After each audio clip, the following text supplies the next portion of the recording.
दोस्तों नमस्कार भाइयों और बहनों।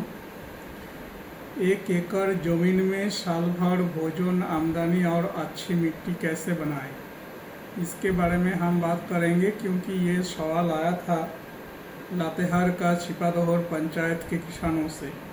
तो वही के कॉन्टेक्स्ट में ये बात रहेगा, वही के विषय पे ये बात रहेगा। तो सवाल ये है कि हमारे पास अगर 1 एकड़ ज़मीन है तो उसमें क्या करें जिससे घर के लिए अनाज भी मिले, दाल और सब्जी भी मिले, पशु के लिए चारा भी मिले और समय समय पर पैसा भी आते रहे। सबसे पहली बात याद रखिए, पूरे 1 एकड़ खेत में एक ही फसल लगाना ठीक नहीं है। अगर उस फसल में बीमारी लग गई, तो पानी कम पड़ गया या बाजार में भाव गिर गया, तो पूरे परिवार परेशानी में आ सकता है। इसलिए खेत को अलग अलग छोटे भागों में बांटना अधिक सुरक्षित है। एक भाग में अनाज, एक भाग में दाल, एक भाग में सब्जी और एक भाग में चारा, और थोड़ा स्थान पानी, खाद, रास्ते तथा काम करने के लिए रखना चाहिए।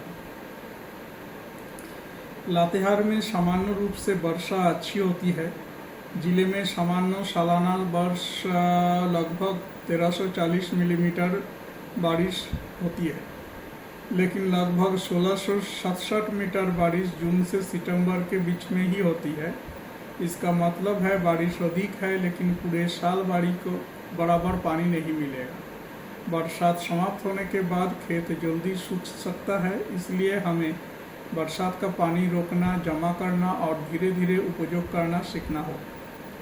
लातेहार का मिट्टी के एक और समस्या है, जिले के बड़े हिस्से की मिट्टी अम्लीय यानी खट्टी प्रकृति के है।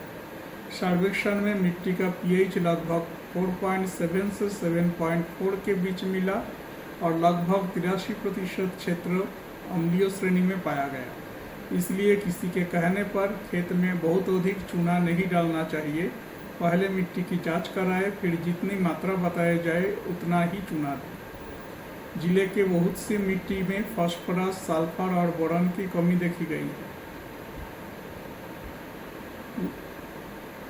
खासकर बोरॉन की अधिक। लेकिन इसका मतलब ये नहीं है कि बिना जांच के हम फिर ये सारा डालना शुरू करें। खासकर बोरॉन की अधिक मात्रा फसल को नुकसान पहुंचा सकती है। इसलिए खाद और सूक्ष्म पोषक मिट्टी के जांच के बाद ही उपयोग करें। अब सवाल आता है कि 1 एकड़ में कौन कौन सा मॉडल अपनाएं। इसका उत्तर हर किसान के लिए एक जैसा नहीं होगा। जिस किसान के पास पानी कम है उसके लिए योजना अलग होगा। जिसके पास कुआं, तालाब या भरोसेमंद सिंचाई और नियमित बाजार है उसके लिए योजनाएं अलग होंगे। फिर जिस परिवार के पास अधिक श्रम है और जो पशुपालन, मशरूम या बागवानी करना चाहते हैं उसके लिए तीसरा रास्ता हो सकता है। सबसे अच्छा मॉडल वो नहीं है जो कागज पर सबसे अधिक आमदनी दिखाए।